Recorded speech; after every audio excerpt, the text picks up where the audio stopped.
ونستغفره ونعوذ بالله من شرور أنفسنا ومن سيئات أعمالنا من يهده الله فلا مضل له ومن يضلل فلا هادي له أشهد أن لا إله إلا الله وحده لا شريك له وأشهد أن محمدا عبده ورسوله فقال الله تعالى في القرآن الكريم أعوذ بالله من الشيطان الرجيم يا أيها الذين آمنوا لا تتبعوا خطوات الشيطان ومن يتبع خطوات الشيطان فإنه يأمر بالفحشاء والمنكر ولولا فضل الله عليكم ورحمته ما زكى منكم من أحد أبدا. Hadirin dan hadirat yang dimuliakan Allah, alhamdulillah di malam ini kita memasuki malam yang ke-6 ya. Jadi kita sudah 5 hari melaksanakan saum. Mudah-mudahan tidak cuma saum 5 hari ini, 5 merupakan saum kita. Hadirin dan hadirat yang dimuliakan Allah, tadi saya bacakan surat yang kaitannya dengan gangguan setan. Ya ayyuhalladzina amanu la tattabi'u khutuwatis syaitan.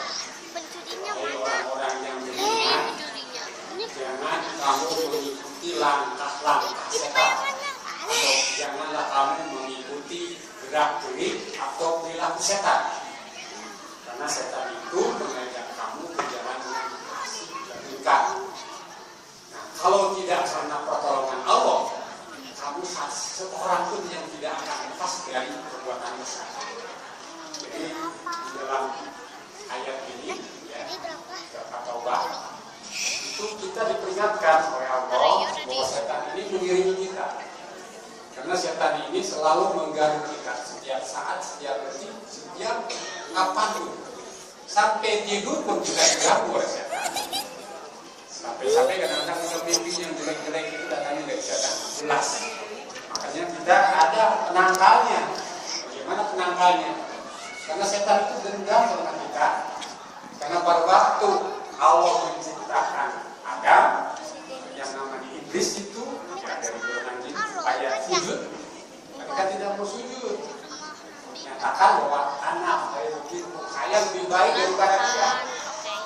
Karena saya dibuat diciptakan dari api, sedangkan Adam diciptakan dari tanah. Inilah mulai dendamnya dia, sehingga dia diusir dari surga dan dia berjanji, wahai Allah yang Maha Kuasa, akan aku ganggu aturan anak Adam ini dari depan, dari belakang, dari kanan, dari kiri, setiap saat supaya dia tidak bisa menyembah kau, supaya dia terjun masuk ke neraka. Karena setan ini sudah diponis oleh Allah akan dimasukkan ke neraka. Cuma dipanjangkan dunia. Kemudian mulai dia berbentuknya dunia ini sampai hari kiamat. Nah, anak Adam ini, kita ini keturunan anak Adam, selalu diganggu. Siapa yang diganggu itu? Adalah orang yang beriman. Makanya diawali, ya ayyuhalladzina amanu. Hai orang-orang yang beriman. Kalau orang yang tidak beriman la tu'minu billahi atau la akhirah itu tidak akan diganggu karena sudah ditemannya. Kita yang suka ke masjid ini, kita ini yang suka memakmurkan masjid ini, kita ini yang suka infak sedekah dan yang minimal. Sebab bapak-bapak dan ibu rasakan sendiri kalau kita dalam keadaan sholat, begitu Allahu Akbar, yang tadinya tidak ingat jadi ingat, yang tadinya lupa jadi ingat dalam sholat, yang tadinya tidak bayang ke sana kemari, ada itu gangguan setan itu. Setan mengganggu kita supaya istilah Nabi itu mencuri daripada rakaat kita. Makanya kita konsentrasi khusyuk kita.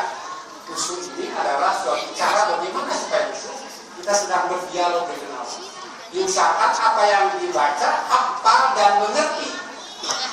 Jangan kita mulai berbicara, berdialog dengan Allah, tapi hati kemana-mana.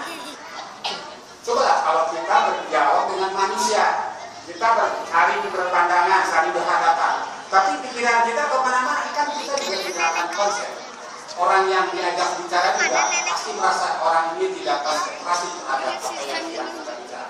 Begitu juga kita dengan Allah, pemilik alam yang menentukan, karena dia tahu yang akan diganggu oleh setan terhadap keturunan Adam itu pertama akidah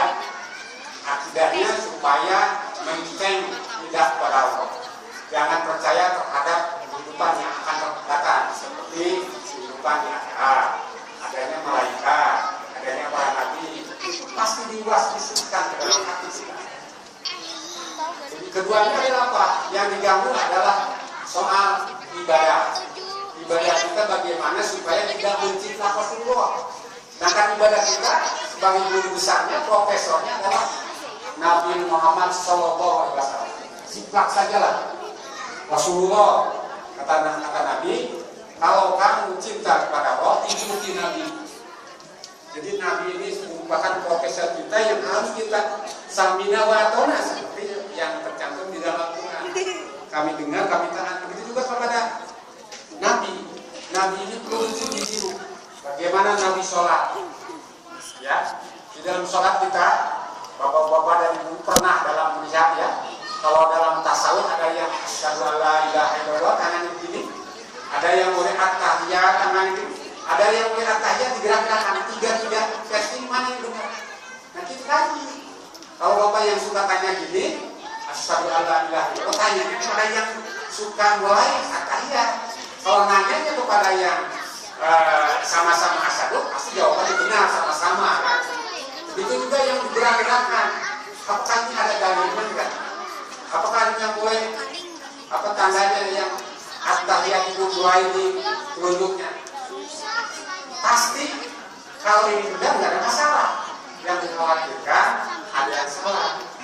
Kali kita saling mengingatkan. Karena setan itu supaya dalam keadaan salah itu terus dalam salah. Makanya kita harus kalau ada yang memberitahukan kita harus alhamdulillah. Karena setan itu supaya kita jangan lurus, bengkok terus dalam hal segala apa saja. Jadi setan itu berusaha bagaimana pertama akidah supaya kita dirarek, kedua ibadah kita supaya tidak sesuai dengan contoh Nabi. Kalau tiga yang versi tadi, kalau nggak ada artinya Rasulullah pernah ini nggak masalah, nggak usah diributkan, nggak usah, karena semuanya punya dalil, punya yang membackup-nya, yang mendukungnya. Yang perlu kita pelajari, kita itu tanya kepada yang lainnya, mana dalilnya, hadisnya mana, hadisnya sahih, apa doi, apa hasan. Kalau sahih, diriwayatkan juga rawinya, matanya dan sebagainya. Inilah kita dituntut ilmu, karena kita diganggu oleh setan itu supaya kita ini pertama di dalam rakaat sholatnya dicuri, ya. Mulut berbicara, kedua kita berusaha bahwa ada sebetulnya antisipasi mengganggu setan. Satu, pertama kita harus setiap saat melakukan istighfar, ya, karena kita dari kita semua termasuk saya, termasuk Nabi juga tidak luput dari dosa kecil maupun dosa besar di kita. Kalau Nabi kan kalau dia berbuat dosa dikasih tahu sama Allah, dimonitoring terus. Pantau. Kalau kita siapa yang pantaunya? Kita yakin amal kita sudah benar? Apakah kita yakin semua amal kita akan diterima? Apa yakin ibadah kita yang akan menebus kita dosa-dosa kita? Itu perlu kita istighfar setiap saat. Jadi Nabi istighfarnya itu sehari semalam 100 kali. Itu Nabi yang sudah dijamin masuk surga. Kalau kita kan tidak ada jaminan masuk surga kan? Ya. Kalau ada orang Nabi tidak dijamin masuk surga, itu tidak ada. Ada seorang ulama umpamanya atau ustaz, kalau ada kata Nabi tidak termasuk yang akan masuk surga, ya kita yang tidak dijamin. Cuma siapa yang akan menjamin? Tentu amal-amalan kita. Yang bagaimana? Pertama, ikhlas karena Allah, mengharapkan ridho Allah. Kedua, cara kaifiat yang benar sesuai dengan contoh Nabi. Ketiga, artinya tertib dalam pelaksanaannya. Nah, yang berikutnya adalah kita juga suka merupakan zikir. Ya, ini istighfar, zikir itu juga merupakan penangkal gangguan-gangguan setan. Kalau kita zikir dengan mengucapkan subhanallah walhamdulillah wala ilaha illallah wallahu akbar, itu setan itu pada lari berdiri-diri itu.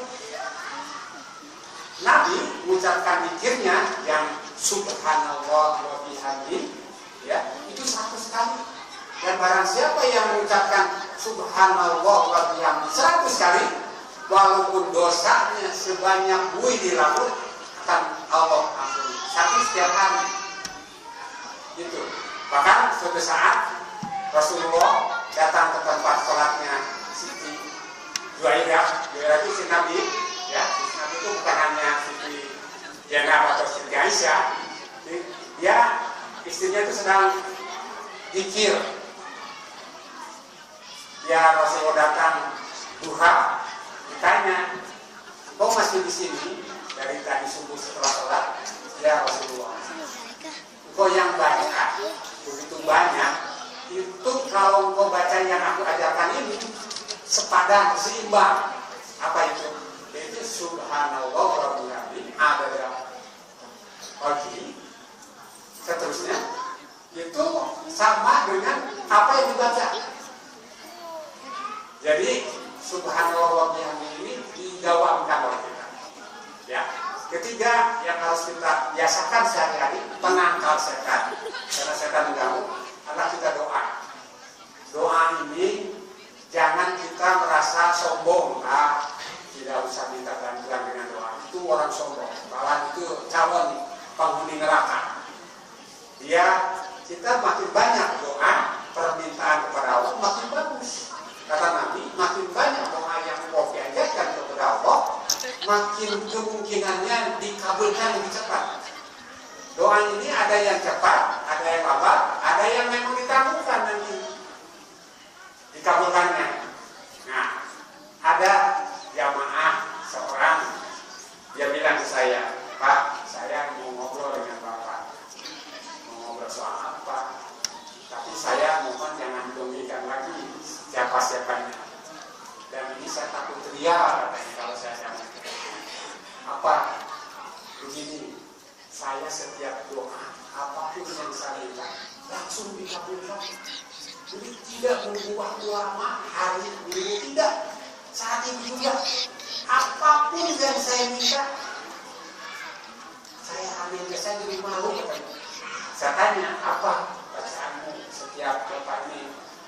Ya itu ternyata subhanallah wa bihamdihi, seterusnya tambah asmaul husna. Mungkin di bapak-bapak Indonesia apa ya? Ya Rahman ya Rahim, seterusnya lah. Itu dibaca ya.